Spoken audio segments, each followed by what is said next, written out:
কিয়ামতের দিনটা এতটাই ভয়াবহ হবে যে সেদিন ভয়ের চোটে শিশুরা বৃদ্ধে পরিণত হয়ে যাবে। মা তার আপন দুধের সন্তানকে ভুলে যাবে, বাবা তার ছেলেকে ভুলে যাবে, ভাই তার ভাইকে ভুলে যাবে, আত্মীয় স্বজন ভাই ব্রাদার সবাই সবার কাছ থেকে পালিয়ে যাবে। কোথায় গিয়ে একটু আশ্রয় পাওয়া যায়, কিন্তু তারা সেদিন কোনো আশ্রয় পাবে না। জাহান্নামের দ্বারকে আল্লাহ পাক উন্মুক্ত করে দেবেন, জাহান্নাম গ্রাস করতে চাইবে। অপরদিকে মুত্তাকিদের জন্য জান্নাতকে টেনে আনা হবে, জান্নাতকে তাদের দৃষ্টির সামনে পেশ করা হবে। সেই দিনটা এতটাই ভয়াবহ হবে যে কেউ বাঁচার জন্য শত চেষ্টা করবে, কিন্তু তারা কখনো বাঁচতে পারবে না। কিয়ামতের দিনটা এমন ভয়াবহ দিন হবে, সেই দিন মুমিনরা বড় জান্নাতকে দেখে খুশি হয়ে যাবে, তাদের আমলনামা দেখে খুশি হয়ে যাবে। অপরদিকে বেঈমানরা জাহান্নাম দেখে তাদের ভয়ের চোটে তাদের কলিজা শুকিয়ে যাবে, তাদের শরীরগুলো থরথর করে কাঁপতে থাকবে, অস্থিরতা হয়ে যাবে, অস্থিরতা তাদেরকে কাবু করে ফেলবে। সেই কিয়ামতের দিনে মাটিগুলো তামা হয়ে যাবে, তামার তাপে তাদের শরীরগুলো গলে গলে পড়ে যাবে। সূর্য মাথার উপরে নামে আসবে, মাথার মগজগুলো গলে গলে শরীর বেয়ে বেয়ে জমিনে পড়ে যাবে। সেই বিচারের দিনটি আল্লাহ রাব্বুল আলামিন মিজানের পাল্লা বসাবেন, আল্লাহ পাক এসে হাজির হয়ে যাবেন। 8 জন ফেরেশতা আল্লাহ তাআলার আরশকে নিয়ে সামনে হাজির হয়ে যাবে। কিয়ামতের ময়দানে সবাই দাঁড়িয়ে থাকবে। ওয়াজা রব্বুক, এমন সময় আল্লাহ পাক এসে হাজির হয়ে যাবেন বান্দার বিচার নেওয়ার জন্য, বান্দার বিচার কার্য শুরু করার জন্য আল্লাহ পাক হাজির হয়ে যাবে।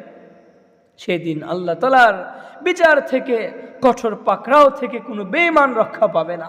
দুনিয়াতে প্রিয় ভাই, আপনি অনেক বাহাদুরি করেন, ক্ষমতার টাকার বলে, ক্ষমতার বলে, দাপটের বলে অনেক কিছু করেন, কিন্তু কিয়ামত যেদিন কায়েম হয়ে যাবে, আপনি যেদিন কবরে যাবেন, সেদিন আপনার দাপট আর চলবে না।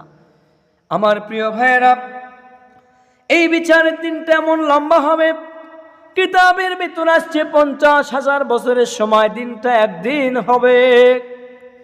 সেই দিনে মানুষগুলো সবাই অস্থির হয়ে যাবে, বাঁচার জন্য শত চেষ্টা করবে, কিন্তু তারা বাঁচতে পারবে না। সবাই শুধু পানি পানি পানি বলে চিৎকার করবে, কিন্তু তাদেরকে কোনো পানি দেওয়া হবে না। কোথায় পানি পাবে? যারা মুমিন হবে তারা জান্নাতে গিয়ে জান্নাতের নাজ নিয়ামত ভোগ করবে। সেই কিয়ামতের দিনে আল্লাহ রাব্বুল আলামিন মুমিনদের সামনে জান্নাত পেশ করবেন। উজলিফাতিল জান্নাতু লিল মুত্তাকিন, জান্নাতকে মুমিনদের জন্য, ঈমানদার বান্দা যারা হবে, মুত্তাকি যারা হবে, যারা দুনিয়াতে আল্লাহ তাআলাকে ভয় করত, রাসূলের আদর্শকে লালন করত, নবীজির আদর্শকে জীবন দিয়ে ভালোবেসেছে, তারা সেদিন জান্নাতি হবে। আল্লাহ পাক জান্নাতকে সেদিন মুত্তাকিদের সামনে হাজির করবেন। জান্নাতকে টেনে আনা হবে, তার সকল সুঘ্রাণ, তার সকল শান্তিময় হুর গেলমান, জান্নাতের সকল নাজ নিয়ামত সহকারে জান্নাতকে মুমিনদের সামনে হাজির করা হবে, বলি সুবহানাল্লাহ। অপরদিকে যারা জাহান্নামী হবে, যারা অপরাধী হবে, যারা দুনিয়ার জমিনে আল্লাহ তাআলাকে মানত না, যারা রাসূলের আদর্শকে মানত না, এই কোরআনুল কারীমকে যারা মানত না, যারা রবের বিধানকে ফলো করতো না, দুনিয়ার বিধান মানত, যারা মানুষের মানব রচিত বিধান মানার চেষ্টা করেছে, প্রতিষ্ঠা করার চেষ্টা করেছে, এই মানুষগুলোর সামনে আল্লাহ পাক বলেন কি করা হবে? এই মানুষগুলোর সামনে জাহান্নামকে উন্মুক্ত করা হবে।